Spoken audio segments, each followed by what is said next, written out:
sampaikan minat dan bakat. Hidup akan bahagia, selamat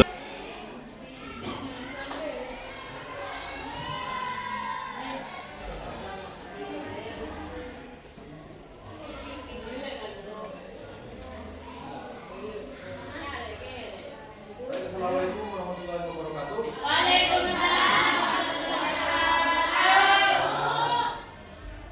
Ini kelas 8A ya. Seperti yang sudah kita sepakati sebelumnya, hari ini kita akan membuat sebuah kesepakatan kelas ya. Jadi kita nanti akan membuat sebuah kesepakatan, namanya kesepakatan kelas. Mana kesepakatan kelas ini nanti kalian semua silakan boleh menuliskan kira-kira selama kalian berada di kelas kesepakatan apa yang akan kalian usulkan ya. Nanti akan saya kasih kertas kecil ini. Ini taruh ini ya, bagus ya. Apa namanya ini? Kelas apa? Pernah main seperti ini waktu SD dulu. Jadi kalian tuliskan satu kalimat yang kalian usulkan untuk menjadi kesepakatan kelas ya. Oleh sebagai kelas. Nanti kalau sebelumnya mungkin kalian yang tidak asing dengan di telinga kalian adalah aturan kelas, aturan sekolah, ya kan? Yang ditempel di tembok itu siapa yang membuat? Sekolah, guru, ya, guru, kepala sekolah, komite sekolah. Apakah kalian dilibatkan untuk membuat aturan sekolah? Ya, kalian hanya menerima saja. Dan apakah aturan sekolah itu semuanya ditaati? Ya, ada yang ditaati, ada yang dilanggar.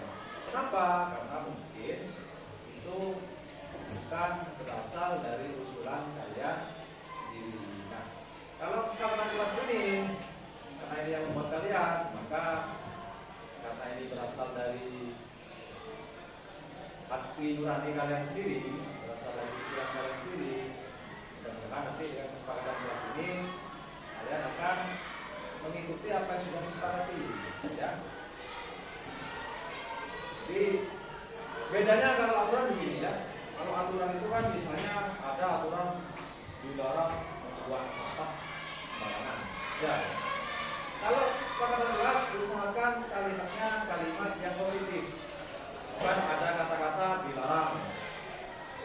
Tidak boleh terlambat misalnya. Itu kan kalimat negatif namanya ya.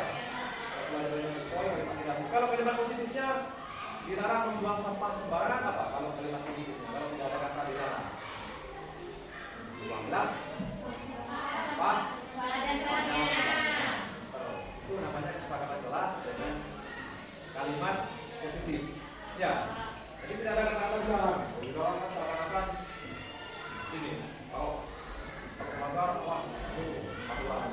Tapi kalau kesepakatan kelas itu positif, kalimatnya enak didengar dan enak untuk dibaca dan dilaksanakan. Buanglah sampah pada tempatnya, kan enak? Ya. Daripada dilarang buang sampah sembarangan. Nah sekarang kalau ada misalnya lagi ada aturan tidak boleh terlambat. Kira-kira kalau kalimat positifnya gimana? Kalimat positifnya kalau diubah tidak boleh ada kata dilarangnya dihapus apa? Tidak boleh terlambat. Apa? Kan kalimat negatif juga. Jangan, tidak boleh, dilarang, itu kan kalimat negatif. Apa? Kan masih negatif. Ya kan? Jangan, dilarang. Apa kalimat positifnya? Kira-kira?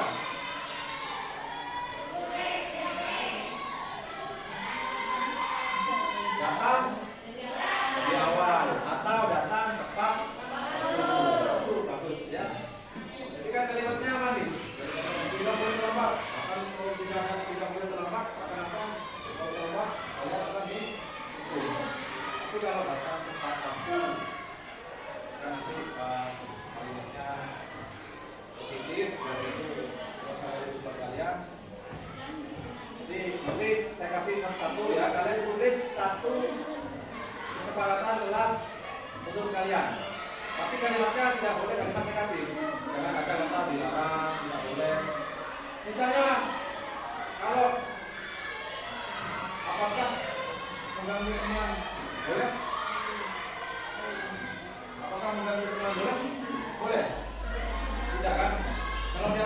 tidak boleh mengganggu teman, gitu kan kalau di aturannya. Tapi kalau kalimat positifnya apa? Kesepakatan kelasnya.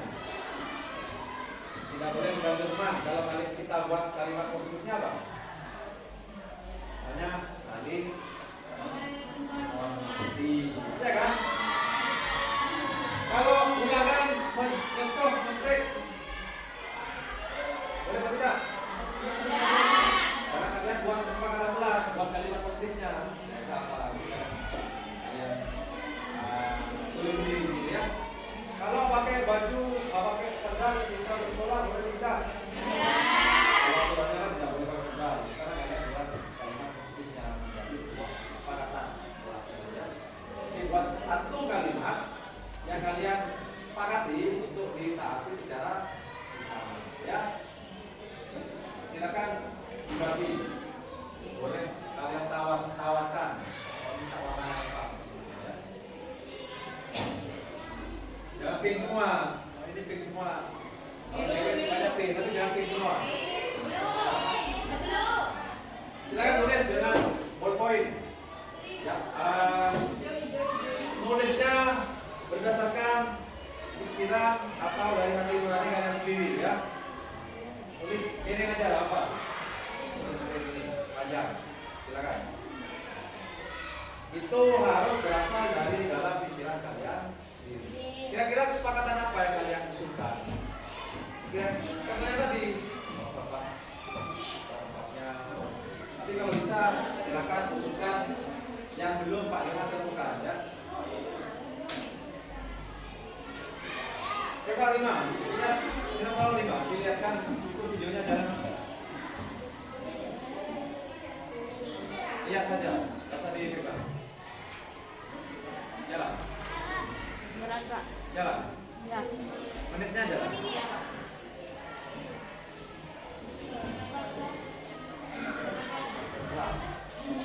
Bisa bukan hanya ini ya, pokoknya apa yang kalian lakukan di kelas.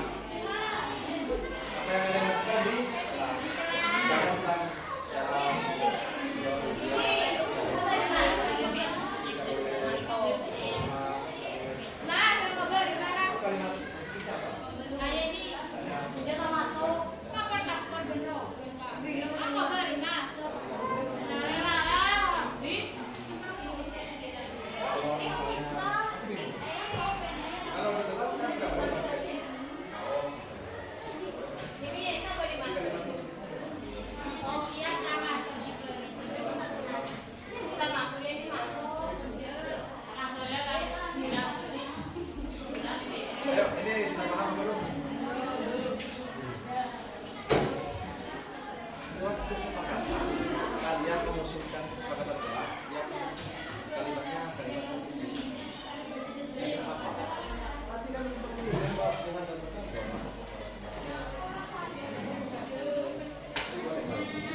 satu orang satu aja.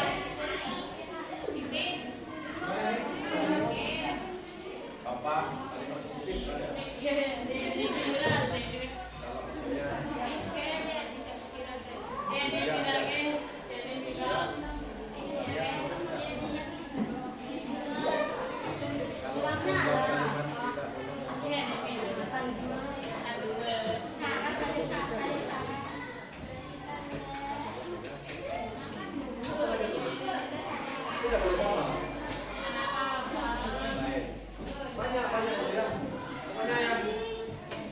Usulkan, kita yakin kalian dengan tulis ini yakin kalian untuk bisa mentaati aturan itu, mentaati kesepakatan itu.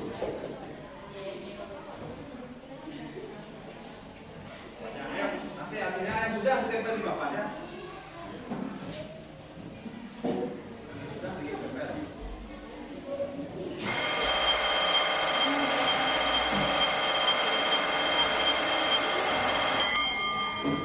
Saatnya jam 8 dimulai. It's time to begin the next lesson. Mulai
Silakan ditempel.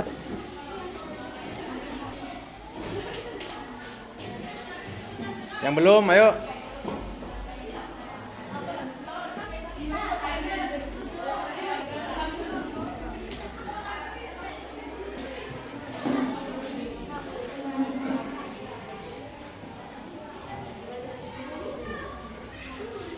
Ada yang belum?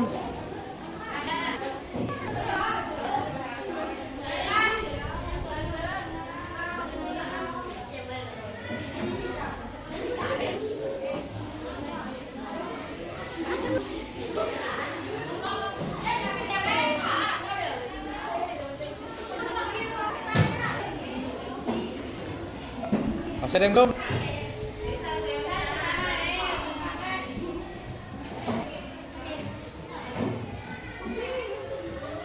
Ayo, satu kalimat keyakinan kalian untuk dijadikan sebagai sebuah keyakinan kelas. Ya. Ayo.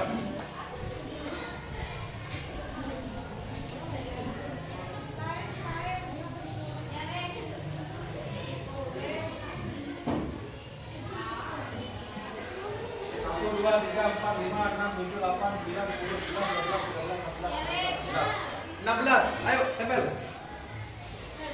Ayo, kenalan. Sampai keluar. Ada yang belum?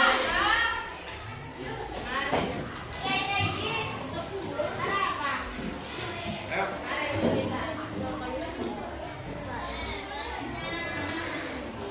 Udah, nggak semua ya, tinggal ini ya. Ayo.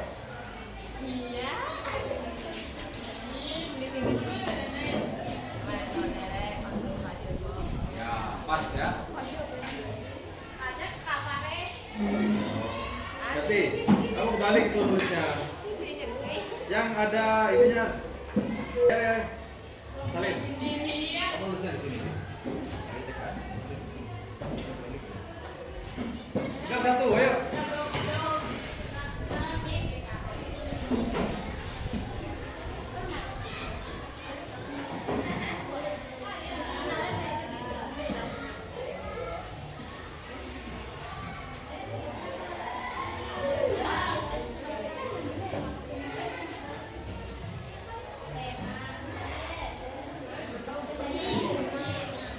Yang lain sudah semua ya?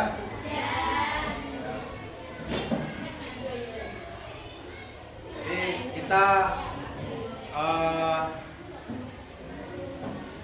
semua warga kelas 8A sama-sama untuk membuat sebuah keyakinan kelas, yang mana keyakinan kelas ini kita semuanya mengusulkan dan nanti diharapkan semuanya bisa menjalankan semua keyakinan yang kita tulis ya. Sekarang saya baca satu persatu ya. Sekarang saya bagi ke beberapa kelompok. Mungkin sini ada yang menuliskan tentang kebersihan ya kan. Kebersihan. Mungkin ada juga yang menuliskan tentang. Sekarang baca satu persatu. Belajarlah bersungguh-sungguh di kelas. Kepada kelas 8E ditunggu Ibu Susat di kelasnya. Sekali lagi kelas 8E segera masuk ke kelasnya. Belajarlah bersungguh-sungguh. Ditunggu Saya Ibu sambungkan Susat. di kata. Ayo 8E yang masih ada di luar masuk. Ayo masuk. Sering-seringlah Waktu olahraga Mario. di ruang kelas. Sering-seringlah bersih di ruang kelas. Berarti Yang merasa 8E. masuk mana ini? Bersihan ya. Masuk bagian olahraga doang. Masuk aja.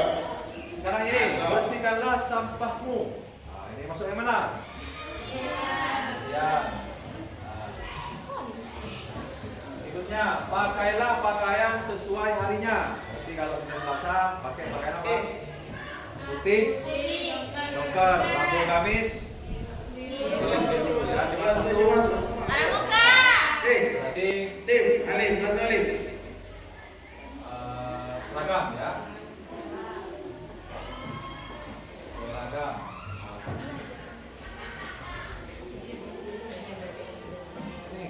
kelihatan semua enggak?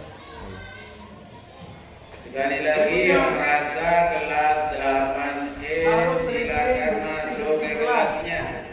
Karena waktu olahraga sudah selesai. Pemakailah seragam sekolah yang rapi. Atau yang mana? Seragam. Bersihkanlah ruang kelas. Bersihan. Ya. Ini panjang ini. Pakailah seragam sesuai hari dan waktu dan tetaplah tersenyum. Nah, ini bagus yang tulis ini. Seragam ya. Betul. Jadi ada tambahan kalimat tetap tersenyum. Pakailah seragam sesuai harinya dan tetaplah tersenyum. Betul itu ya. Kalian pakai seragam pramuka tapi cemberut. Pakai seragam biru-biru gimana? Kan nyerocak. Tetaplah tersenyum. Nah, ini kalimat baru ya. Tetaplah tersenyum, selalu bahagia. Ini kan kalimat positif ya. Iya, Pak. Bagus itu. Yang tulis itu. Belajarlah bersungguh-sungguh. Masuk. Saya mana? Bersihkanlah kelasmu. Nah, sama. Siap. Buanglah sampah pada tempatnya. Bersiap. Belajarlah lebih giat. Belajar ya. Pakailah seragam sesuai aturan. Seragam. Buatlah kelas bersih dan rapi. Siap ya. Belajarlah sendiri tanpa bantuan orang lain. Belajar mandiri. Belajar. Belajarlah dengan baik.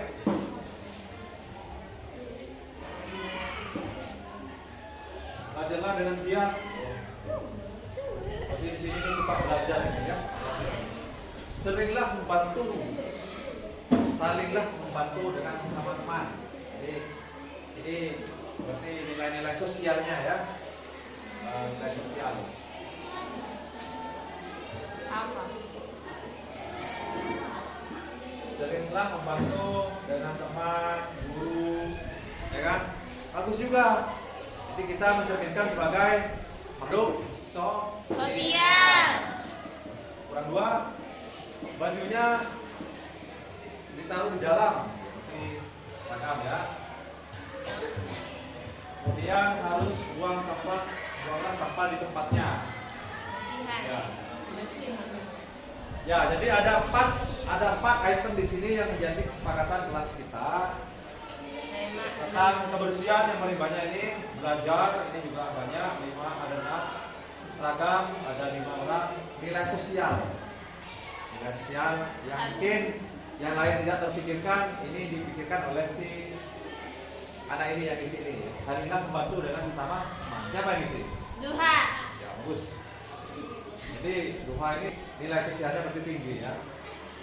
Saling bantu ya kan, saling nolong. Kalau ada temannya lagi sedih, dihibur ya. Ada temannya yang sedih, dihibur. Bukan tambah di takut-takuti, bukan tambah di fitnah, bukan tambah di kocok-kocok, tapi dihibur ya.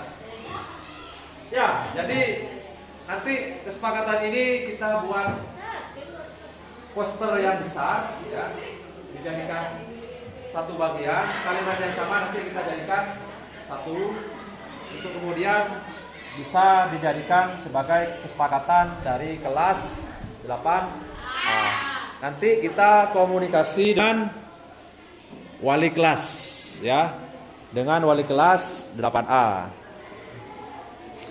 Baik, untuk berikutnya sementara dari Pak Johan sekian dulu untuk kita sudah selesai untuk membuat kesepakatan kelas bersama dengan siswa siswi dari kelas 8. Nanti mudah-mudahan dengan adanya kesepakatan kelas ini kalian lebih bisa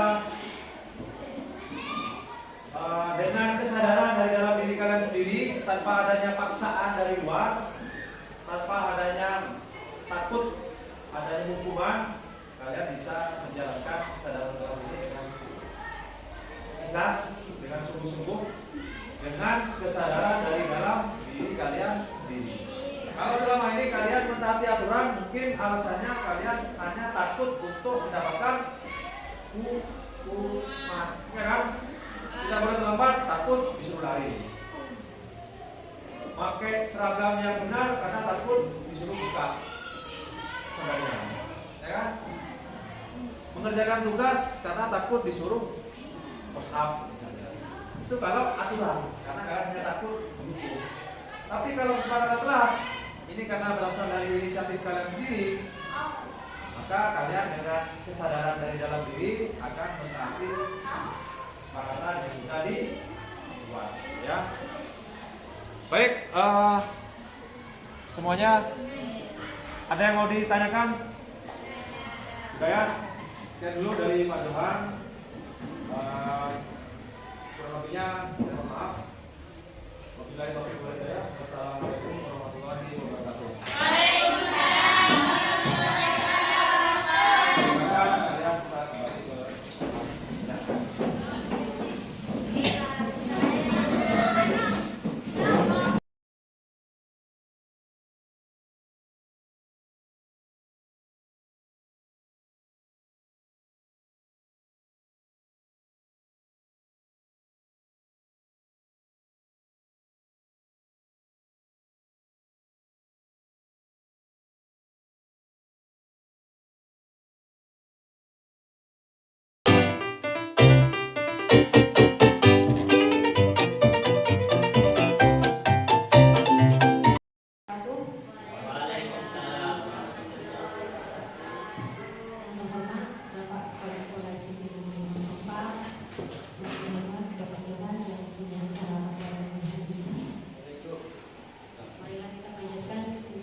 Kalian bisa kembali ke kelasnya.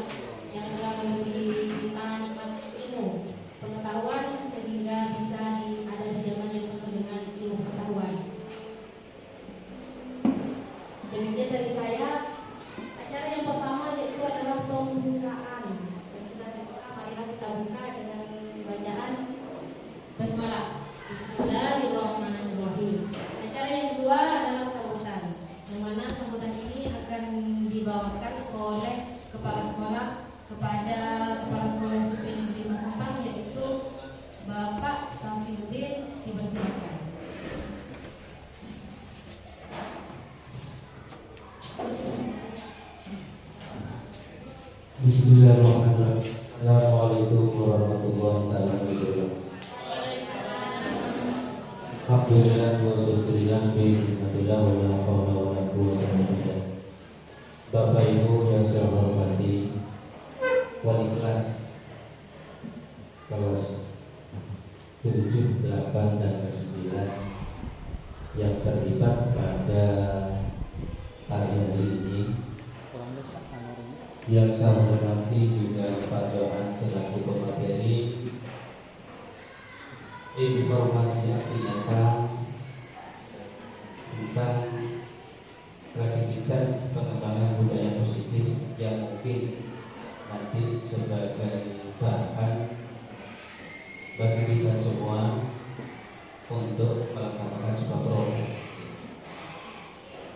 Baiklah Bapak dan Ibu yang saya hormati, saya sangat antusias kepada siapa saja, terutama kepada guru penggerak.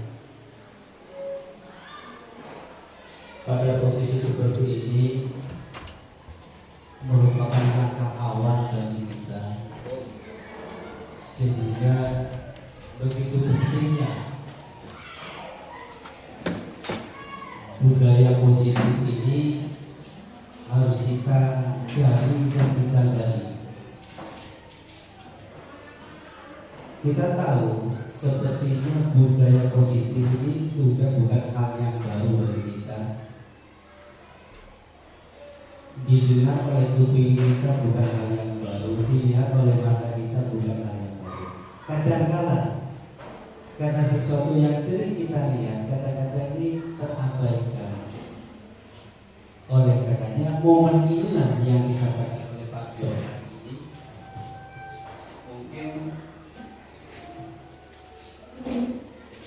mungkin nantinya sebagai bentuk penyadaran sehingga kita akan lebih sadar nantinya.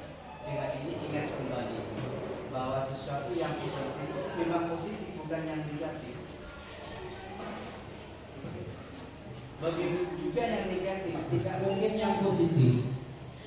Yang berubah pola pikir kita, yang multitafsirkan bahwa yang positif bisa yang negatif tidak ada yang positif.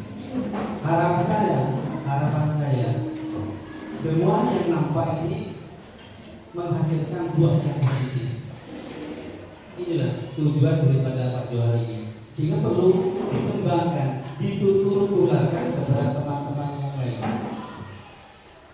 Ini salah satu tugas yang harus diterapkan, salah satu tugas yang perlu disampaikan. Apapun yang terjadi, ini hal dalam bentuk asli nanti, Pak ya. Bentuk asli. Kalau aslinya seperti ini, maka terpapar yang asli.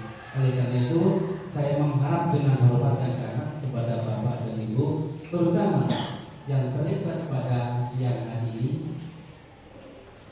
hendaknya bisa sampai pada titik akhir sehingga tujuan daripada kegiatan aksi nyata dalam memberdayakan budaya positif ini dapat berjalan dengan lancar. Amin ya rabbal alamin. Yang kedua, Bapak dan Ibu, memang kita berbicara masalah budaya sepertinya mudah, tapi sulit. Sepertinya sulit, tapi mudah, Bapak dan Ibu. Tergantung dari kita berangkat dari sudut kaca, sudut pandang yang dijadikan dasar. Sehingga dengan demikian Bapak dan Ibu, sangat penting sekali bagi kita apa itu pengembangan budaya positif ini. Oleh karenanya, tolong pelaksanaan diskusi atau informasi terkait dengan pengembangan pengeterapan budaya yang bersifat positif ini senantiasa perlu dan sangat dibutuhkan. Sehingga dengan demikian Bapak dan Ibu, apa yang kita harapkan itu dapat berjalan sesuai dengan apa harapan yang kita inginkan. Yang berikutnya sebagai penutup, oleh karenanya pada hari ini jam 10:30 atau jam 10.30 saya nyatakan pelaksanaan ketutulan materi budaya positif bisa dilaksanakan.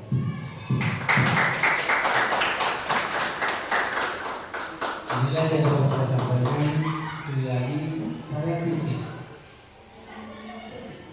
lagi saya titip yang perlu digarisbawahi. Tanyakan, jawab dengan benar.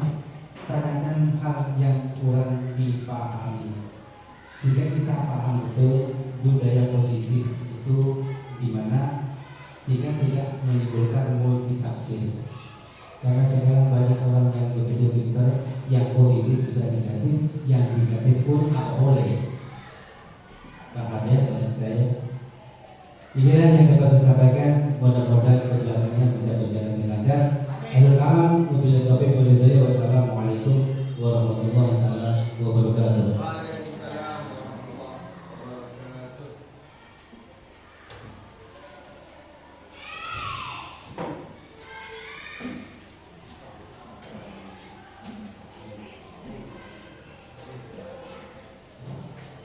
Acara yang kedua yaitu adalah materi tentang penerapan budaya positif di sekolah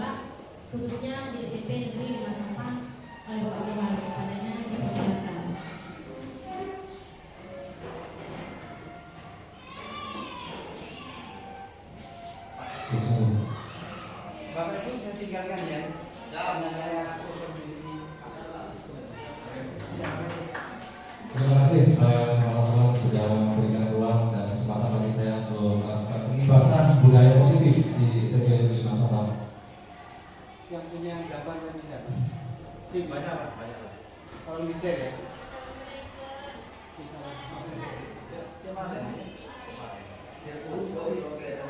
Ya. Makanya videonya minta tolong Pak Devi jangan di-cut yang stop sampai selesai acara ini. Assalamualaikum warahmatullahi wabarakatuh.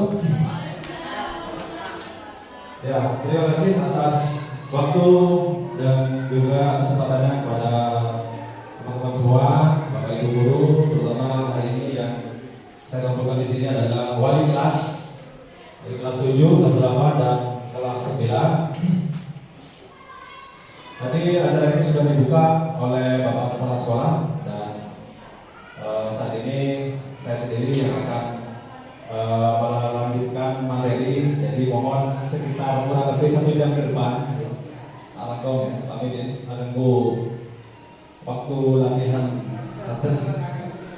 Jadi tenang, sore banget. Kita banyak yang di sini ya.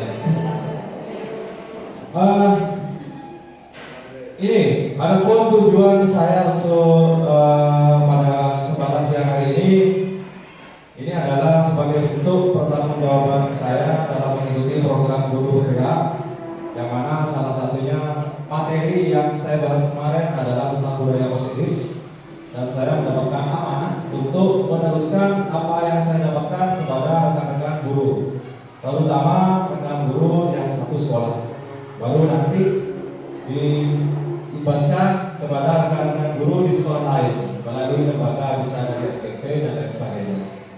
Jadi ini gambaran umum kira-kira yang bisa dilakukan oleh seorang guru penggerak yang memang tugasnya menggerakkan, namanya guru penggerak, jadi bergerak.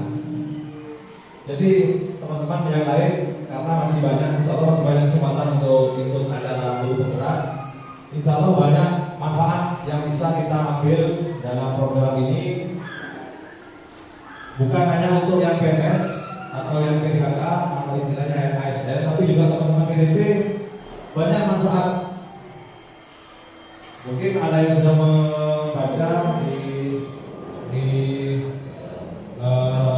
yang di-share di grup WA. Untuk PDP ini prioritasnya adalah kalau yang sudah memegang sertifikat guru penggerak ini dapat nilai tambah pada saat ada BPD. BPD bukan ini, tapi tidak usah ikut kuliahnya. Tidak usah ikut kuliahnya langsung P.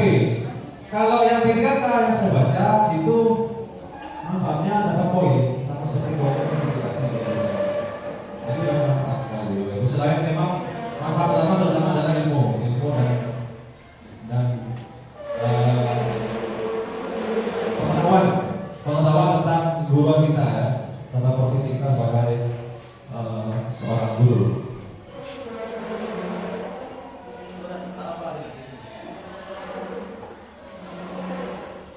Ya ini fasilitator saya ya, ibu yang cantik sekali, Ibu Rofiatul Mayasari ya. Dan kemarin pengajar praktek saya yang kemarin di sini Bu Endang, beliau dulu pernah dimandangin katanya. Mungkin Bu Susan masih bayi. Tahun 93 Bu Endang. Oh suaminya masih bulan 93 mungkin mau definitif. Kemarin cerita ke saya Bu Endang waktu kesini, waktu dimandangin tahun 93 katanya. Seperti saya kesini juga masih sampai sudah enak sekali. Kelas oleh semuanya dua. Ya salam kepada Ibu Fasilitator dan juga kepada Prof. Terima kasih atas bimbingannya ya. Selanjutnya.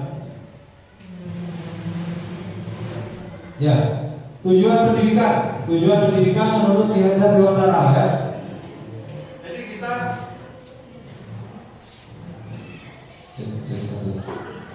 kita ini Sebenarnya ini lebih tepatnya istilahnya adalah sebagai penuntun ya. Ini menurut Ki Hajar Dewantara. Ki Hajar Dewantara ini adalah Bapak Pendidikan kita, Bapak Pendidikan Indonesia. Beliau banyak sekali punya pemikiran-pemikiran filosofi ya tentang pendidikan. Salah satunya adalah istilah bahwasanya kita sebagai penuntun. Jadi kita ini hanya sebagai penuntun, bukan memaksa, bukan apa istilahnya, merubah, tapi sebagai penuntun kepada anak didik kita. Karena menurut Ki Hajar Dewantara, setiap anak itu, setiap murid, dia sudah membawa kodratnya masing-masing. Istilahnya di sebelah kanan ini kita diibaratkan sebagai petani ya. Jadi petani yang baik adalah petani yang bisa merawat supaya tanaman bisa tumbuh secara subur. Apakah bisa seorang petani membawa bibit padi tumbuhnya jagung kawan? Bisa ya? Nggak bisa ya. Nah, jadi itu filosofi yang diajar Dewantara seperti itu ya. Jadi kita tidak bisa merubah kodrat yang sudah dibawa oleh anak. Anak ini sudah membawa kodratnya masing-masing. Kita hanya menuntun supaya anak ini bisa berkembang secara maksimal. Itu menurut Ki Hajar Dewantara. Ya, saya menyampaikan kepada teman-teman semua. Jadi itu ya. Salah satu contoh misalnya ya, kita pasti merasa terutama di sini ini bermacam-macam ya. Kena, ini kan? Kena. Ada anak yang sangat antusias sekali, ada anak yang ya sangat kebalikannya ya. Ada anak yang suka membaca, ada anak yang suka melukis, ada anak yang suka menghitung, ada anak yang sukanya melihat tayangan video visual ya, ada yang suka praktek. Tapi kita sebagai guru selama ini mungkin menganggap semua anak sama.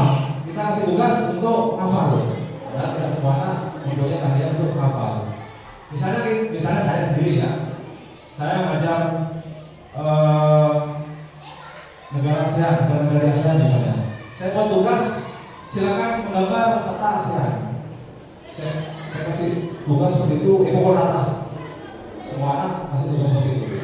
Nah, ini berarti kan menurut Ki Hajar Dewantara sangat tidak adil. Saya sebagai guru, padahal ada anak yang sukanya dia ahli di bidang aplikasi IT. Dia bisa membuat peta dengan tidak hanya dengan melukis, tapi dengan aplikasi. Ada anak yang suka melukis, ada anak yang hanya suka membuat replika peta dari kertas. Karena dia hobinya seperti itu. Nah itu maksudnya ya. Jadi disesuaikan dengan kodrat dan kemampuan. Nanti kalau ada pertanyaan di sesi terakhir ya, Bapak Ibu ya.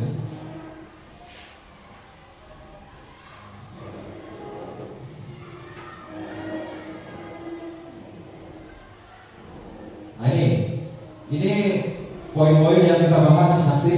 Ada perubahan paradigma belajar, disiplin positif, motivasi perilaku manusia, proses kontrol, segitiga institusi, keadaan kelas, dan kebutuhan dasar anak. Kita bahas satu persatu dulu.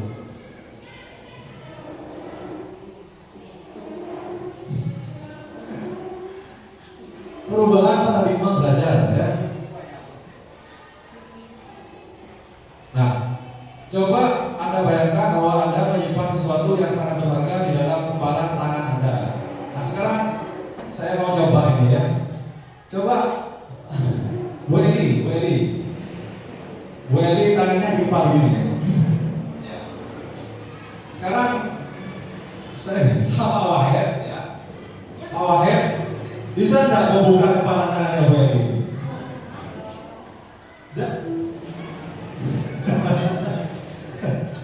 Maksudnya begini, dengan kata-kata. Jangan dipegang, coba. Kalau dipegang bawah ini semata dalam sekitar. Coba, kira-kira bisa.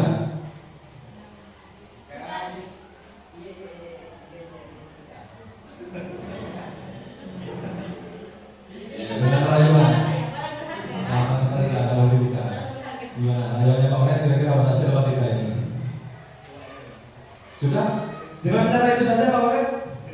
Ada Ada cara lain? Jangan, nggak boleh. Bukan murid.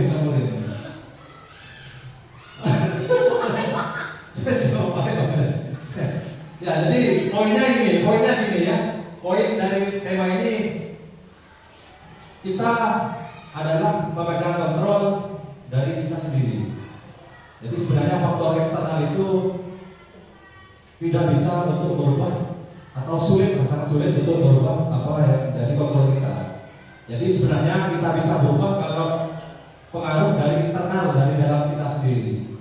Nah, sama seperti dengan murid ini kalau dipaksa dari luar, ini lebih efektif kalau dia merasa bisa melakukan sesuatu, belajar misalnya dari dalam diri kita, dari dalam murid itu sendiri. Nah, fungsi kita sebagai guru, kita memancing supaya faktor internal dari murid itu bisa keluar sehingga murid mempunyai keyakinan dari dalam dirinya sendiri. Itu poinnya. Nanti dibahas lebih lanjut ya. Sudah ini. Ini lagi ya pada saat ini.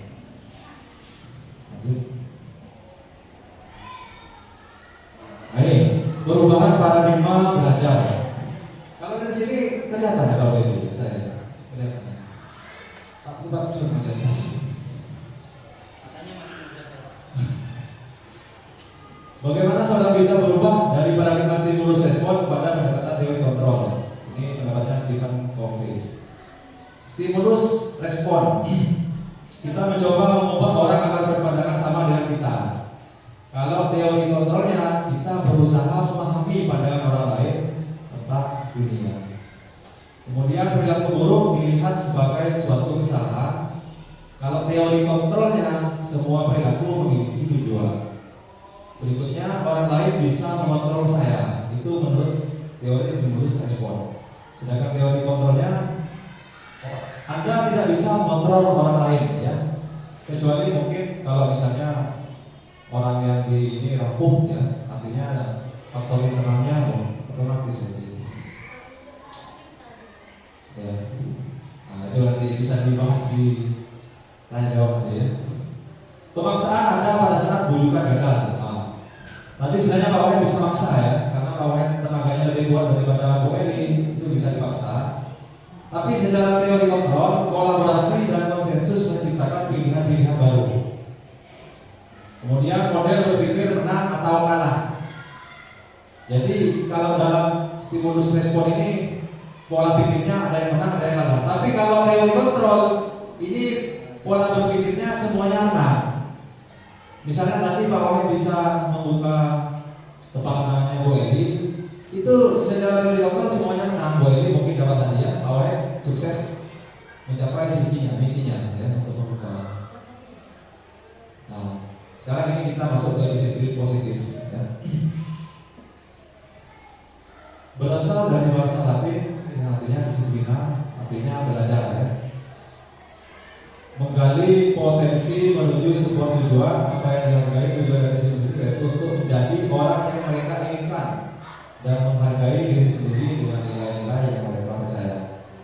Bapak Ki Hajar Dewantara menyatakan bahwa di mana ada kemerdekaan, disitulah harus ada disiplin yang kuat. Sesungguhnya disiplin itu bersifat self disiplin, yaitu kita sendiri yang mewajibkan kita dengan sekeras-kerasnya, tetapi itu sama saja. Sebab jika kita tidak cakap melakukan self disiplin, wajiblah penguasa lain mendisiplinkan diri kita, dan peraturan demikian itulah harus ada di dalam sesama yang merdeka. Dalam kurung di sini saya tambahi, merdeka itu artinya adalah tidak hanya terlepas dari perintah, akan tetapi juga cakap membuat memerintah diri sendiri. Ya, jadi sama seperti yang didengungkan sistem pendidikan kita yang sekarang tentang kurikulum merdeka ya. Jadi kita memang betul-betul di tanda kutip diwajibkan ya untuk memerdekakan anak. Jadi anak itu, murid-murid kita ini seperti yang saya katakan pertama tadi, dengan berbagai macam karakteristik, bakat, minat. Kita tidak bisa memaksa anak untuk mengikuti perintah kita dengan menyeragamkan perintah. Artinya dalam belajar anak itu sebenarnya mempunyai kesukaan, mempunyai hobi-hobi, mempunyai model-model pembelajaran yang sesuai dengan yang mereka inginkan. Nah, caranya bagaimana supaya kita bisa mengetahui perbedaan cara belajar anak? Caranya adalah kita harus mengadakan assessment dulu sebelumnya. Ini yang tidak gampang. Jadi kita betul-betul untuk paham karakteristik dia mana.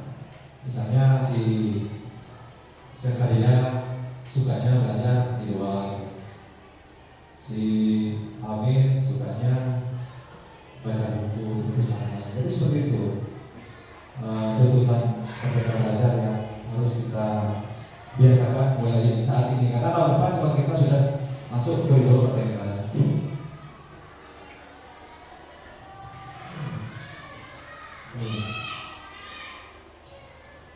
Motivasi perilaku manusia. Sekarang marilah kita coba berenung ya. Apakah kita melakukan sesuatu karena adanya dorongan dari lingkungan atau dorongan dari orang lain? Pernahkah Anda melakukan sesuatu untuk mendapatkan senyuman dari orang lain, untuk mendapatkan hadiah, atau mungkin untuk mendapatkan uang? Dan mungkin tidak bisa kita pungkiri faktor terbesar kita melakukan sesuatu selama ini karena adanya faktor eksternal. Karena ingin mendapatkan apa istilahnya awet malaman ya, untuk mendapatkan hadiah, pujian, itu menurut saya manusiawi sekali. Cuma memang iya, ya. Di sini yang ditekankan adalah bagaimana cara kita untuk membiasakan kita melakukan sesuatu karena faktor internal dari dalam diri kita untuk tentunya Bapak Ibu kita masuk ke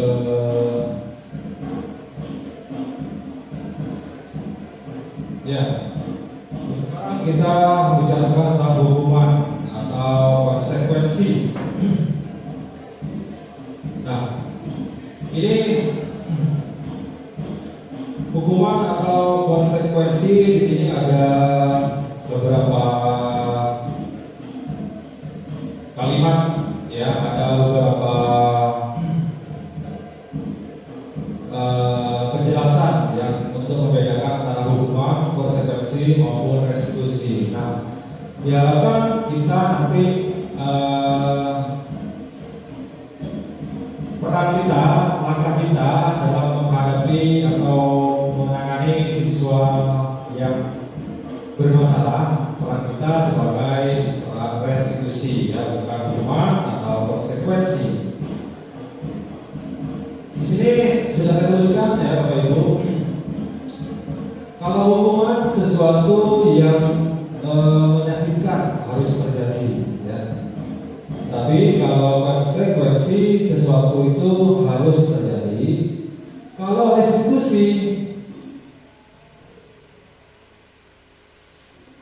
restitusi ini merupakan pilihan ya Bapak Ibu ya. Kemudian kalau hukuman ini tidak nyaman untuk murid atau untuk anak dalam jangka waktu yang panjang. Kalau konsekuensi ini dalam jangka waktu pendek, tidak nyaman dalam jangka waktu pendek. Tapi kalau restitusi ini memakan untuk murid atau anak dalam jangka waktu yang panjang, ya, dan itu dikuatkan. Kemudian berikutnya korban mendapatkan keadilan kalau hukuman. Ya. Hukuman ini adalah identitas gagal ya. Kemudian kalau konsekuensi korban bisa diabaikan ya. Sebentar saya perbesar dulu.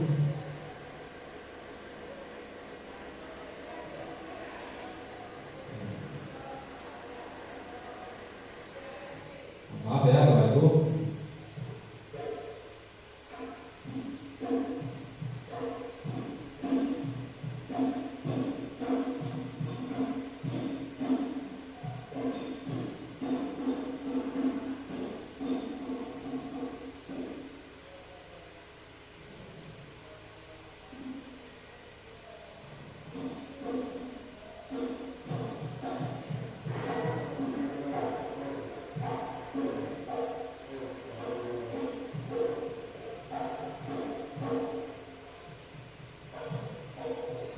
Ya, saya lanjutkan ya.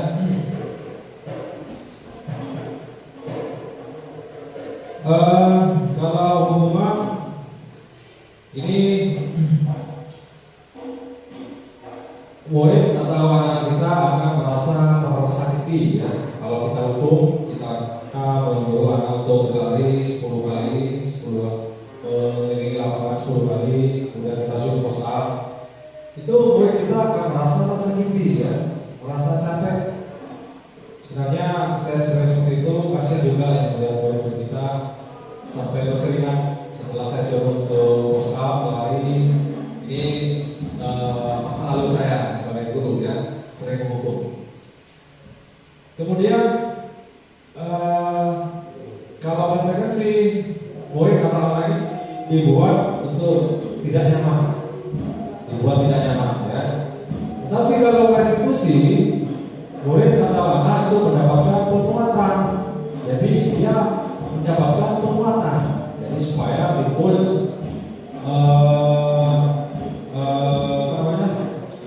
perubahan dari dalam diri dia sendiri, dari motivasi internalnya muncul. Kemudian berikutnya hukuman perilaku pasif agresif semakin meningkat. Jadi kalau waktu yang selama ini suka begitu kita jika kita amati mereka jerah dengan hukuman yang kita kasih, ternyata tidak. Mereka lebih banyak yang semakin agresif ya, malah mereka semakin tertantang untuk membuat kesalahan. Atau bahkan begini, biasanya yang menghukum anak itu yang suka menghukum adalah bapak A. Dia takutnya kalau ada bapak A, tetapi kalau ada guru yang baik, dia tidak takut, karena dia takutnya hanya hukumannya si bapak itu, si bapak A itu negatifnya kalau kita membiasakan sebuah hukuman. Tetapi kalau konsekuensi ini memerlukan monitoring dan supervisi terus-menerus dari guru. Ya, kalau restitusi, murid belajar bertanggung jawab terhadap perilakunya sendiri. Ya. Berikutnya, hukuman hanya berlaku untuk sebuah institusi, tidak berlanjut pada kehidupan nyata. Jadi anak itu kalau dihukum, dia hanya takutnya di sini, di sekolah ini, bukan di kehidupan nyata anak di luar sekolah, misalnya di rumah, di lingkungan bermainnya, di tempat ngajinya dan sebagainya. Ya. Tetapi kalau konsekuensi ini membantu penerapan mengikuti peraturan dalam masyarakat.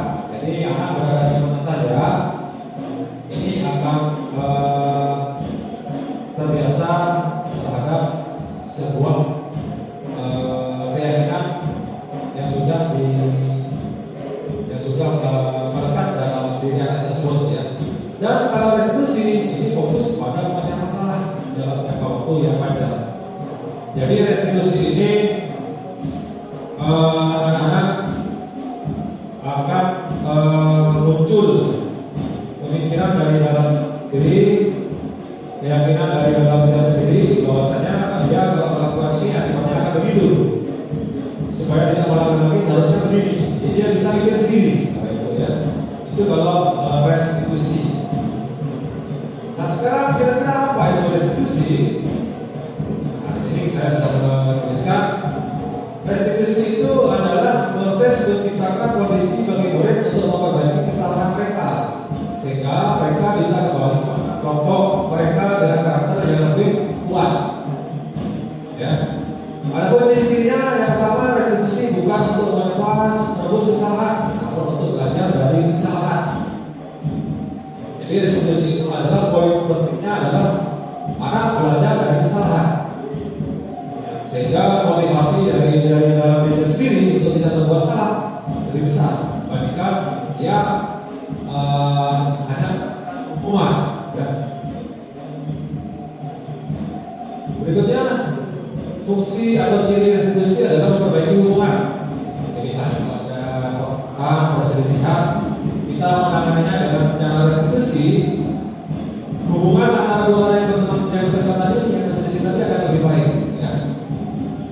Kemudian berikutnya tawaran, sifatnya adalah tawaran bukan paksaan. Ya. Kalau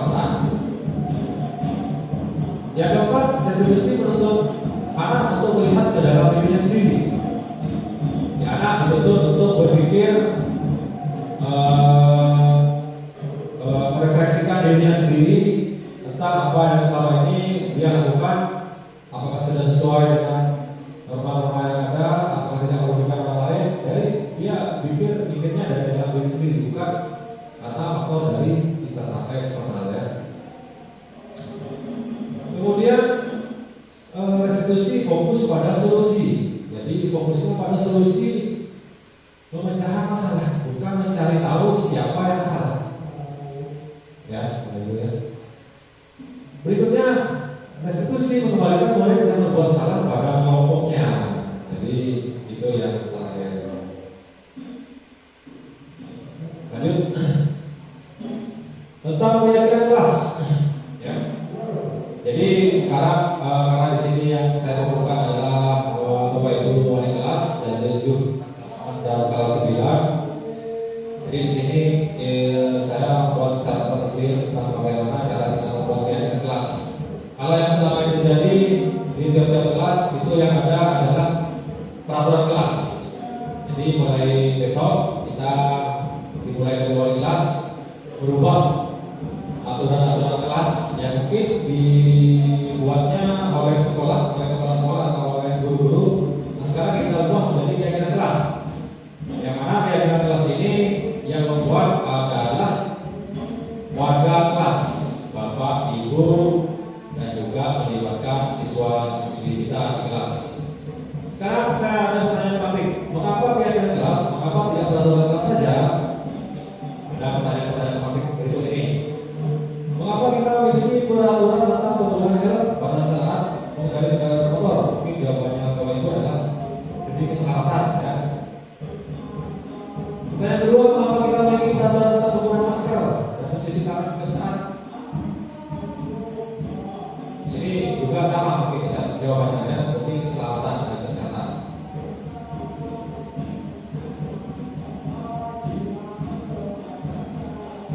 Nah sekarang pembentukan keyakinan sekolah atau keyakinan kelas ya. Yang pertama di sini poin-poinnya sebelum kita buat keyakinan kelas dengan siswanya masing-masing. Bapak Ibu harus tahu dulu tentang bahwasanya keyakinan kelas bersifat lebih abstrak daripada peraturan yang lebih rinci dan konkret. Nah, jadi karena ini dibuat oleh warga kelas, dibuat oleh wali kelas dan juga siswanya, ini keyakinannya lebih abstrak, lebih rinci ya. Keyakinan kelas berupa pernyataan-pernyataan universal, itu ciri-ciri yang kedua ya. Yang ketiga, pernyataan keyakinan kelas senantiasa dibuat dalam bentuk positif. Jadi kalimatnya kalimat positif ya Bapak Ibu ya. Jadi kalau misalnya peraturan kelas sebelumnya kalimatnya tidak boleh terlambat, tidak boleh buang sampah sembarangan, kita ubah sekarang di keyakinan kelas. Misalnya kalau tidak terlambat diubah datang tepat waktu. Tidak boleh buang sampah sembarangan diubah dengan kalimat buanglah sampah pada tempatnya misalnya ya. Jadi begitu Bapak Ibu ya. Itu hanya contoh saja. Nanti untuk lebih jelasnya Bapak Ibu nanti akan buat keyakinan kelas bersama dengan siswanya masing-masing. Berikutnya keyakinan kelas sebenarnya tidak terlalu banyak sehingga mudah diingat dan dipahami oleh semua orang kelas. Jadi bukan seperti peraturan yang ada di kelasnya Bapak Ibu sekarang itu yang terlalu banyak. Ya, karena terlalu banyak untuk malas untuk membaca dan akhirnya abai terhadap peraturan itu. Nah, dalam membuat keyakinan kelas ini diharapkan Bapak Ibu nanti membuatnya tidak terlalu banyak, asalkan jelas, padat, terperinci dengan sumbangsi pendapat dari tiap-tiap siswa ya. Nah sekarang kita lanjut ke kebutuhan dasar manusia ya. Jadi untuk keyakinan kelas nanti saya harapkan Bapak Ibu wali kelas semuanya buat keyakinan kelas bersama dengan siswanya masing-masing ya. Sekarang kita lanjut kebutuhan dasar manusia ya.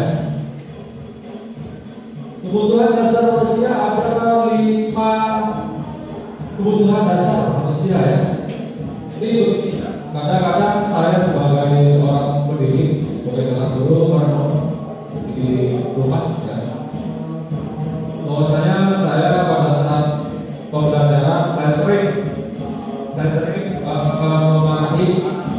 yang pada saat saya anak tersebut random menyendiri, tidak mau mengerjakan tugas, tidak mau mengikuti perintah-perintah dari guru, dia random. Akhirnya saya marahi karena yang lain bekerja, yang lain mengerjakan tugas, dia sendirian random tidak mau mengerjakan tugas. Saya marahi. Kemudian saya berpikir pada saat ketika saya sudah di rumah sebelum tidur, saya kadang berpikir apa yang saya lakukan tadi apakah sudah benar atau tidak. Saya memarahi siswa saya tanpa saya mengetahui apa masalah yang dihadapi oleh siswa tersebut. Apakah ada kebutuhan dasar dari siswa tersebut yang belum terpenuhi? Itu saya sebelumnya tidak pernah menyadari hal itu.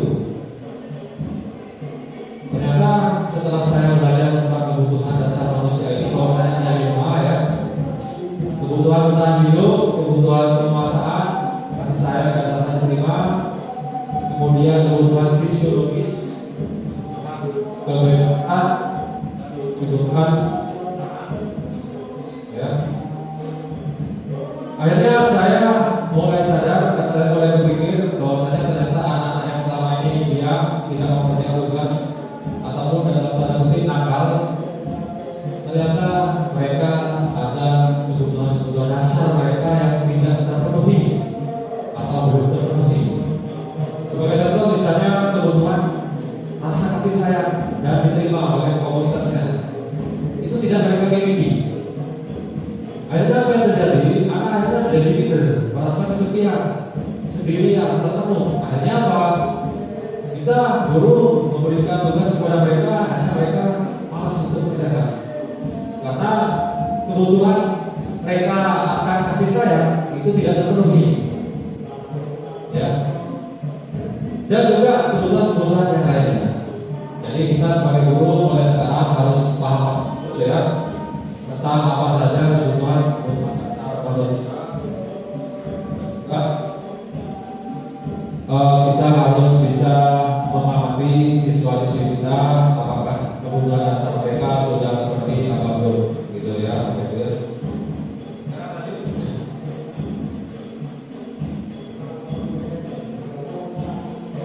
Posisi kontrol restitusi ya.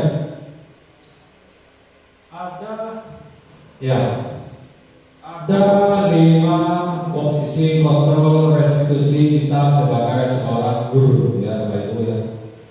Ada 5 posisi kontrol peran kita sebagai guru selama ini yang kita lakukan sehari-hari ya. Sekarang berikutnya adalah tentang posisi kontrol restitusi ya. Jadi ada 5 posisi kontrol kita sebagai seorang guru ya. Mungkin Bapak Ibu di sini bisa amati ke 5 posisi kontrol ini dan silakan Bapak Ibu analisis, pikir-pikir sedikit kira-kira saya termasuk yang mana ya. Jadi yang pertama ada posisi kontrol sebagai penghukum ya. Posisi kontrol sebagai penghukum.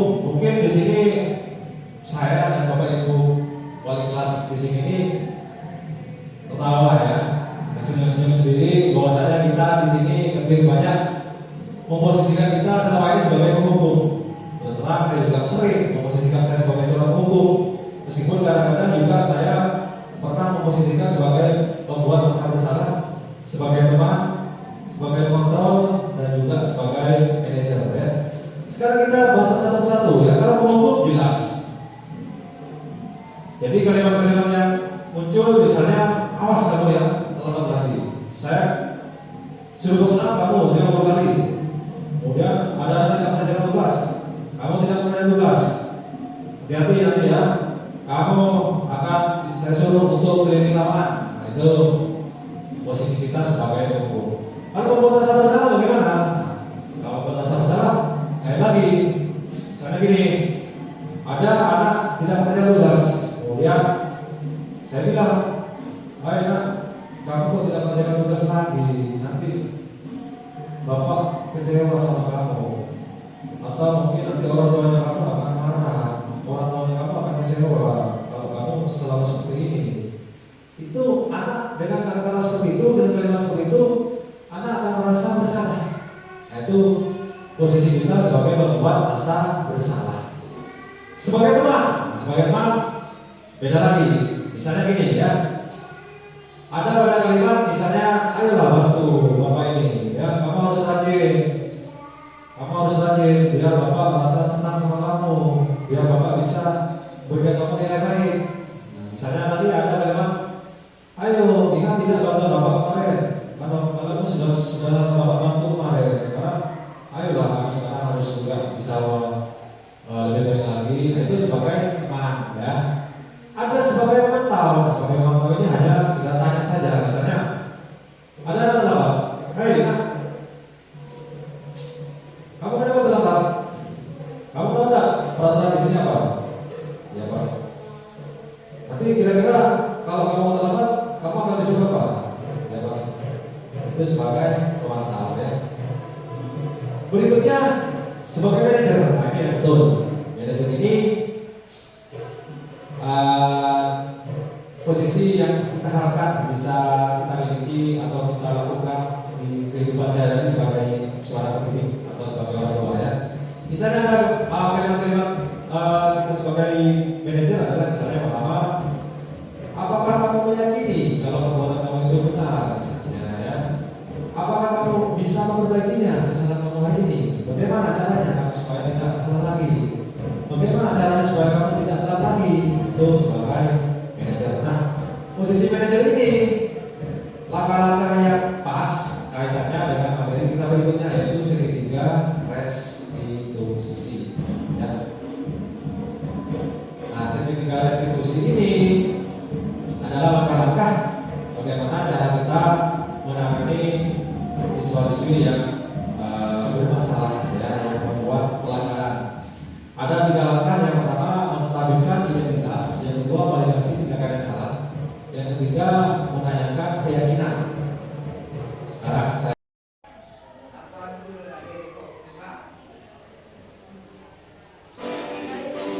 ini contoh demonstrasi kontekstual penggunaan segitiga restitusi yang saya buat ya.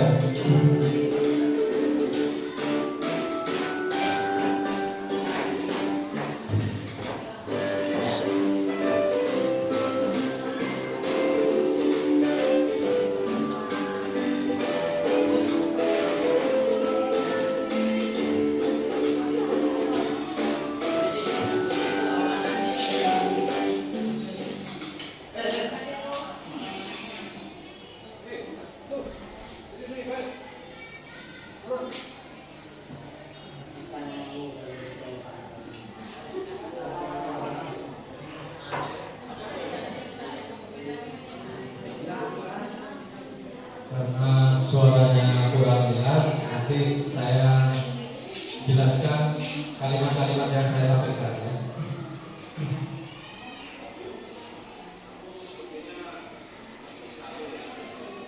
Jadi pada saat ini saya menanyakan langkah saya, langkah menstabilkan identitas. Saya bilang waktu bahwasanya ngantuk itu manusiawi. Dan Bapak juga sering ngantuk pada saat di kelas. Karena sebelumnya saya tanya kenapa dia mau pulang, jawabannya ngantuk, mau lari, mau tidur di rumah. Langkah yang kedua, validasi tindakan yang salah. Jadi saya memvalidasi, menanyakan tindakan akun yang mau pulang duluan tadi ya. Penyebabnya apa?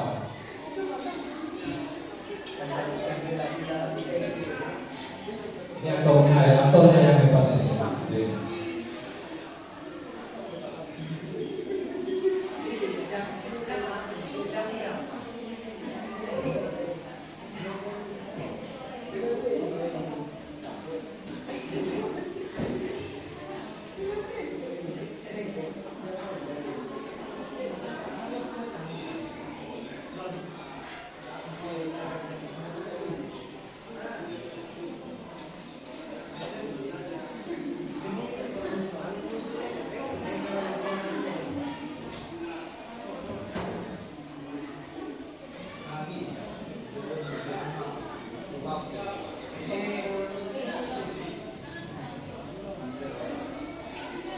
Yang terakhir saya menanyakan keyakinan sekolah.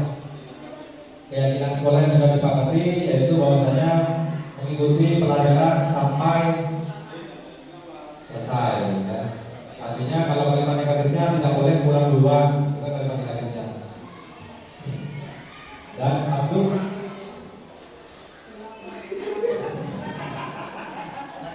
ini tanpa rekayasa, saya dari beberapa guru ini tidak.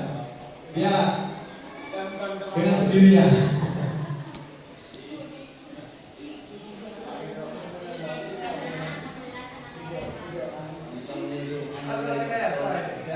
Jadi saya tepat dalam ini peran.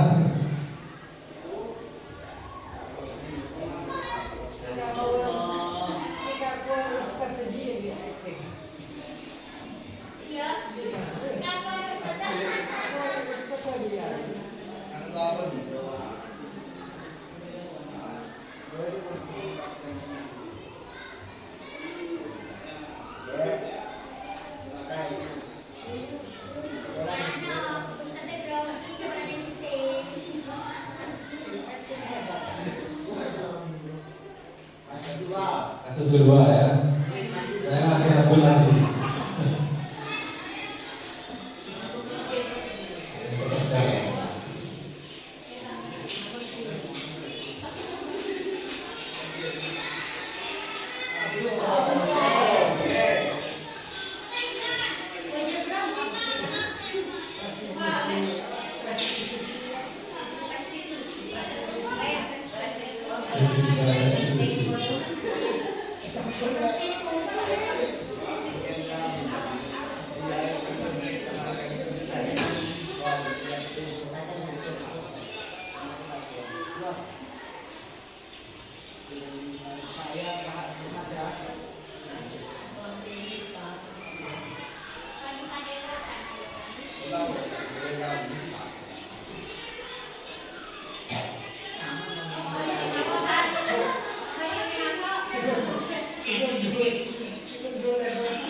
Ya, langkah restitusi yang pertama menstabilkan identitas. Saya menyatakan bahwasanya kekesalan Mary itu manusiawi, karena Mary ini uangnya hilang. Mary menurut informasi dari Intan. Saya bilang bahwasanya wajar Mary marah, kesal karena uangnya hilang. Kemudian di langkah kedua, validasi tindakan yang salah.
Ya,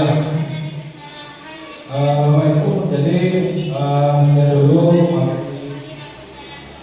yang saya sampaikan ya tentang yang positif. Mudah-mudahan nanti apa yang sudah saya sampaikan bisa membawa dampak yang positif kepada Bapak Ibu semuanya dan mudah-mudahan juga bisa diimplementasikan di aktivitas kita sehari-hari sebagai guru ya, terutama di kelas. Ini karena ini semuanya wali kelas, mungkin nanti bisa membuat keyakinan kelas di masing-masing kelasnya ya. Keyakinan kelas tadi seperti yang kita sudah bahas itu dibuat oleh semua warga kelas. Jadi siswa dilibatkan dan tidak menggunakan kata-kata negatif. Tidak boleh, dilarang dan sebagainya itu dihindari. Jadi membuat kalimat yang positif. Datang tepat waktu, hormati guru, misalnya belajar yang rajin, misalnya ya. Jadi itu saja untuk penyampaian materi hari ini. Barangkali ada yang mau disampaikan atau mau ditanyakan? Ya. Banyak ini, banyak. Ya, apa? Masih lama untuk banyak. Ya, susah. Assalamualaikum warahmatullahi wabarakatuh. Terima kasih atas kesempatannya, Pak. Tadi pembiarnya dijelaskan bahwa minat belajar siswa itu kan berbeda-beda. Tidak sama dengan antara siswa yang satu dengan satunya. Contohnya saya, untuk menghadapi siswa yang seperti itu, kadang ketika saya masuk kelas, ada salah satu siswa yang bilang seperti ini, Bu, kok ada pelajaran terus matematika ini, Bu, cobalah Bu sekali-kali keluar halaman. Sedangkan kalau menurut saya pribadi, yang namanya matematika itu tidak bisa kalau diajar di luar halaman, Pak. Mungkin bisanya itu di lab, karena ada PowerPoint. Nah, itu solusinya bagaimana? Terus selain itu, sedangkan waktu untuk belajar itu kan sudah ada ditentukan. Mengingat alokasi waktu pada RPP ini harus selesai bulan ini harus selesai bulan ini materinya, seperti itu, Pak. Terima kasih. Ya, terima kasih Bu Susan atas pertanyaannya. Memang pada saat kami diskusi di via online ya, melalui Google Meet, kita sering menanyakan hal seperti itu dan kita diskusikan secara bersama-sama. Dan memang seperti yang saya katakan tadi, untuk kita menerapkan secara penuh pembelajaran yang betul-betul bebas dan kita melayani semua siswa kita dengan karakteristik yang berbeda-beda, tidak mudah. Apalagi kasusnya khususnya sebagai guru matematika. Belajar matematika di lapangan, ya ini kembali ke kreativitas kita sebagai guru. Kalau materi-materi sederhana mungkin bisa ya, untuk bantu, untuk apa ya. Nah, makanya ini kita kembalikan kepada kreativitas masing-masing guru. Atau kemarin pada saat kita diskusi, ada teman kami yang menyarankan kita adanya TPJ. Jadi sesama guru matematika saling bantu. Pada saat adanya khususan, mungkin misalnya Pak Didi membantu, Pak Didi banyak di lapangan, khususnya bisa di ekspos misalnya ya. Jadi memang harus kreativitas dari kita sebagai guru ini sangat menunjang sekali untuk menangani masalah itu ya. Dan memang namanya ini adalah sebuah usaha bersama untuk menuju proses pendidikan kita yang lebih baik. Memang banyak sekali tantangannya ya. Banyak sekali tantangan yang kita hadapi kan. Kita sebagai guru memang betul untuk selalu kreatif dan inovatif. Jadi selalu inovasi baru supaya kita bisa terus memberikan pelayanan dan tuntunan kepada siswa kita. Yang kedua mungkin gimana Bu Susan? Ya Pak Wahid. Terima kasih. Assalamualaikum warahmatullahi wabarakatuh. Mungkin dalam modul 1.4 itu penerapan budaya positif di sekolah. Terkadang memang kita juga perlu penerapan kalau misalnya tidak positif, tentunya ada budaya negatifnya juga kan? Ya. Kadang kita juga harus memakai budaya negatif juga karena situasi dan kondisi juga menuntut seperti itu. Misalkan ketika kelas mungkin yang sering temui nggak ada gurunya, kita ambil tindakan mungkin positif mungkin bagi kita, tapi oh gini lah misalkan nggak ada gurunya, ini ada tugas dari yang padahal itu nggak ada, itu kan kita berbohong, itu kan budaya negatif menurut saya. Untuk menyikapi hal itu seperti apa? Terus kemudian yang kedua, ada 19 pertanyaan masalahnya. Yang kedua, kadang kita bertolak belakang dengan aturan-aturan yang disepakati mungkin di kelas atau disepakati sekolah. Satu misal kondisi seperti tadi yang sudah diungkapkan pemerintah itu, kondusivitas di siswa itu ketika mungkin katakanlah kita belajar di luar, satu ada di kelas mungkin dikasih tugas boleh lah. Kadang aturan sekolah mungkin tidak boleh siswa di luar, harus di dalam kelas harus tertib dan masalah-masalah seperti itu kadang bertolak belakang dengan kebijakan-kebijakan mungkin aturan-aturan di sekolah. Itu menyikapi hal semacam itu seperti apa? Terus kemudian yang ketiga, karena ini habis saya sudah berbahaya. Ya, terima kasih. Mungkin saya jawab yang kedua dulu. Memang dalam Merdeka Belajar itu kita betul-betul memerdekakan siswa-siswi kita dalam belajar, termasuk belajar dengan di luar kelas, di lapangan atau di alam ya. Dan langkah pertama sebenarnya yang memang perlu kita sepakati, karena ini kan sebenarnya adalah tuntutan dari pemerintah. Yang jelas pemerintah pasti sudah mensosialisasikan kepada semua sekolah-sekolah termasuk kepala sekolah. Nah, mungkin kita sebagai guru kita bisa agar tidak ada salah miskomunikasi dengan kepala sekolah. Kita sebelumnya sudah melakukan komunikasi dan kolaborasi dengan kepala sekolah, bahwasanya kita punya RDP seperti ini rancangannya. Nanti kita akan keluar melakukan aktivitas ini, mengamati ini, misalnya. Itu sudah terbentuk semuanya dalam rencana pembelajaran kita dalam RDP tersebut. Jadi intinya kita harus selalu berkomunikasi dengan setiap stakeholder yang ada di sekolah ini, terutama dengan kepala sekolah dan mungkin juga dengan rekan-rekan sejawat. Ya. Mengenai budaya negatif, kalau menurut saya sendiri kita namanya budaya itu ya harus positif. Budaya negatif itu ini mungkin tidak tersurat ya, yang tidak budaya tidak tersurat dan mungkin itu kita harus hindari. Tapi mengatasi hal-hal tertentu yang sifatnya insidental, yang sifatnya untuk kita misalnya mendorong kepada siswa demi sebuah kondisivitas yang terkendali dari siswa kita, sekali-kali bisa kita lakukan. Misalnya itu berbaik dan bisa kita lakukan untuk menghindari kondisivitas siswa kita supaya tidak terjadi hal-hal yang tidak diinginkan. Jadi mungkin itu lebih ke sifatnya insidental aja ya. Mungkin itu saja Pak ya. Mungkin ada lagi, betul lagi. Ya, silakan mungkin. Oh ada lagi.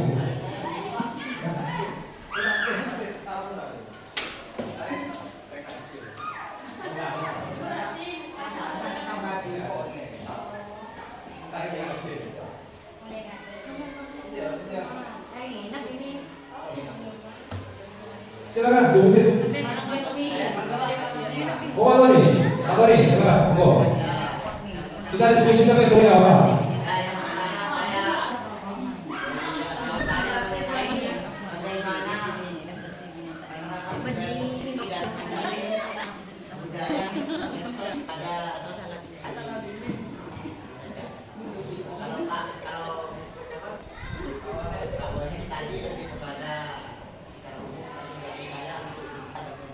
Ya. Ya. Terima kasih Pak Tony. Jadi kita positif. Hal-hal negatif yang terjadi selama ini oleh siswa kita, oleh murid-murid kita, memang persentase yang dipengaruhi oleh adanya media sosial tidak sedikit ya. Banyak sekali perilaku siswa kita dipengaruhi oleh adanya media sosial. Nah, kalau jawaban saya ini pendapat ya. Jadi kalau pendapat tidak ada pendapat siapa yang benar, tidak ada yang salah. Ini pendapat saya pribadi. Kita sebagai guru tadi sudah saya jelaskan bahwasanya kita menuntut siswa sesuai dengan kodrat alam dan kodrat zaman. Kodrat alam adalah kodrat bawaan dari siswa itu. Kodrat zaman adalah perkembangan zaman ini. Jadi tidak mungkin kita menuntut siswa kita sesuai dengan zaman kita dulu waktu SD, SMP, tidak mungkin.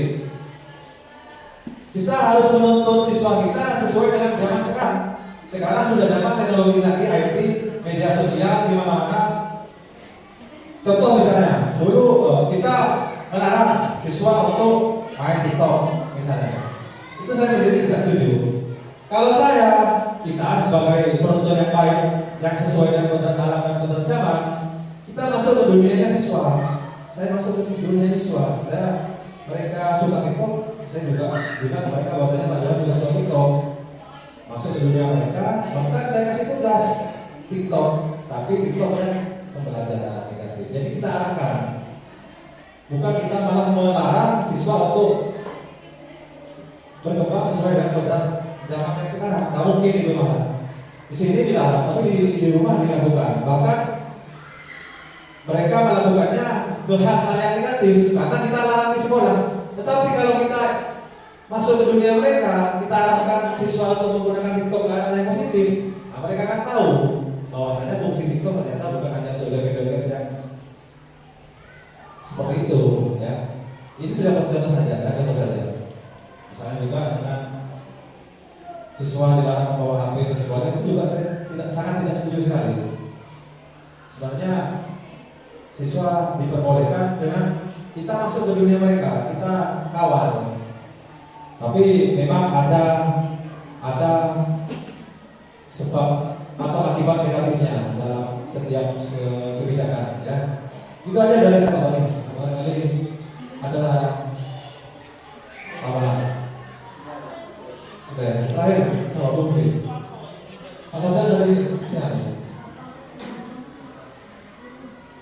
Ya. Bukti terakhir. Terakhir ya. Ya, terakhir.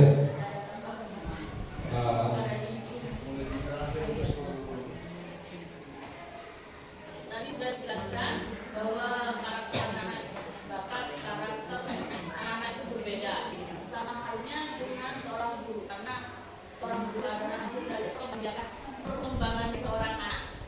Hanya juga memiliki karakter sama bakat yang berbeda juga. Ini yang saya tanyakan adalah administrasi yang diwajibkan oleh seorang guru dengan apa yang diinginkan oleh seorang guru untuk menyampaikan sesuatu atau kegiatan KBM kepada siswa itu kadang-kadang sangat berbeda. Administrasi misalnya kayak FPP, silabus, apalagi fenomenanya sekarang kurikulumnya berubah-ubah. Bagaimana cara menyelesaikan? Kita sebagai guru yang harus melakukan sesuatu yang memang tidak seperti yang diinginkan. Poinnya apa poinnya? Poinnya bagaimana kita sebagai guru mempersiapkan atau melakukan dengan sesuatu yang bertentangan dengan bakat dan besarnya. Misalnya kayak gini, PPP tanggal bulan ini harus selesai ini.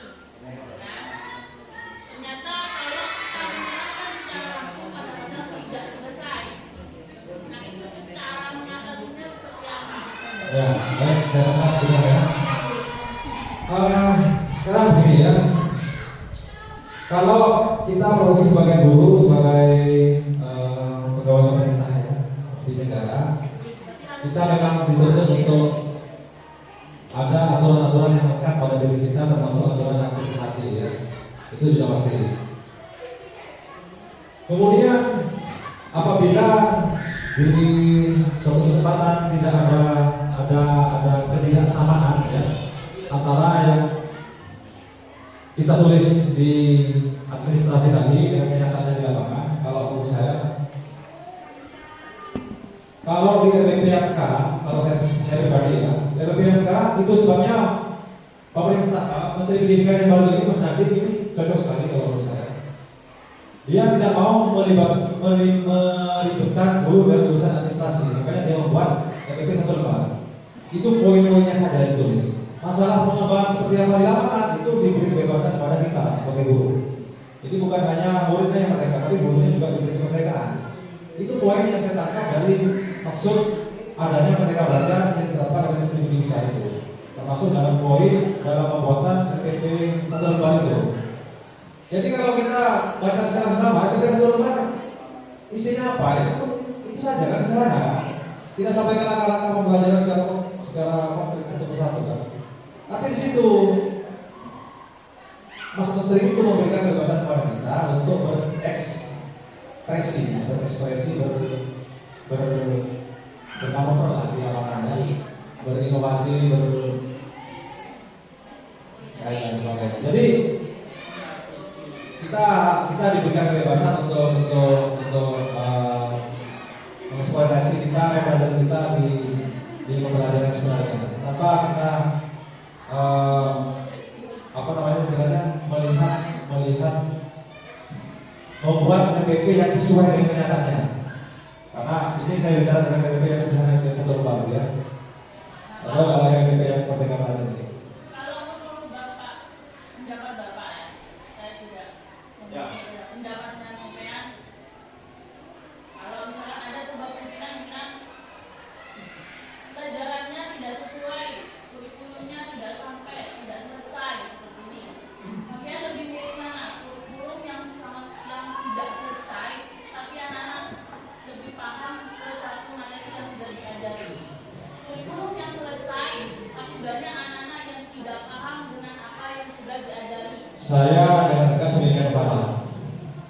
Karena itu sama seperti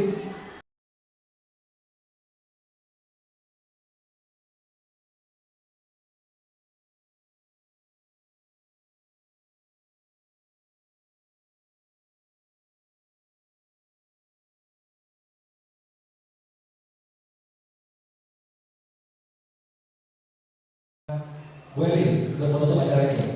Dan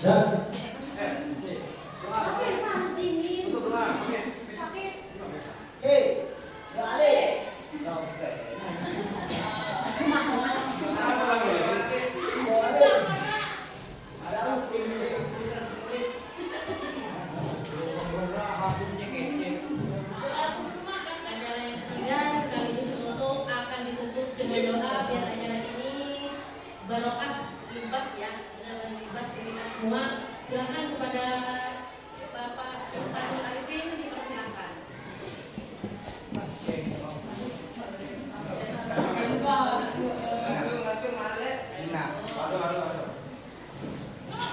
Ada musik pengiring apa?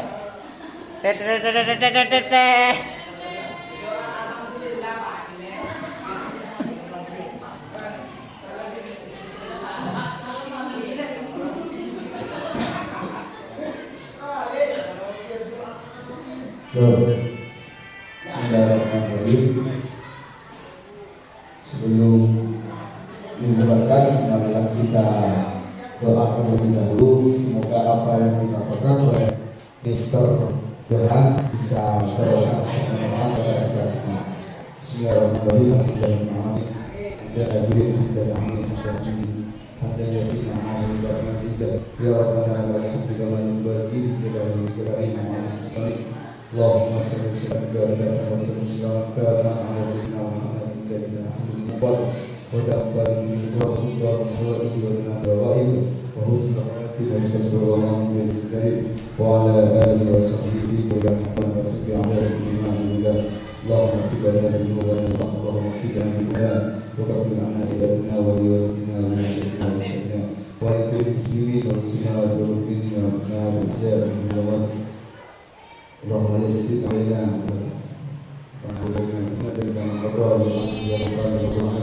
ربنا ظلمنا انفسنا وان لم تغفر لنا وترحمنا لنكونن من الخاسرين. ربنا هب لنا من ازواجنا وذريتنا قرة اعين واجعلنا للمتقين اماما.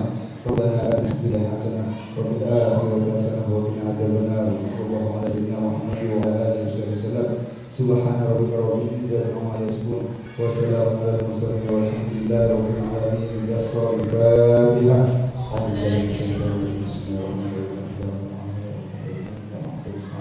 اهدنا الصراط المستقيم صراط الذين أنعمت عليهم.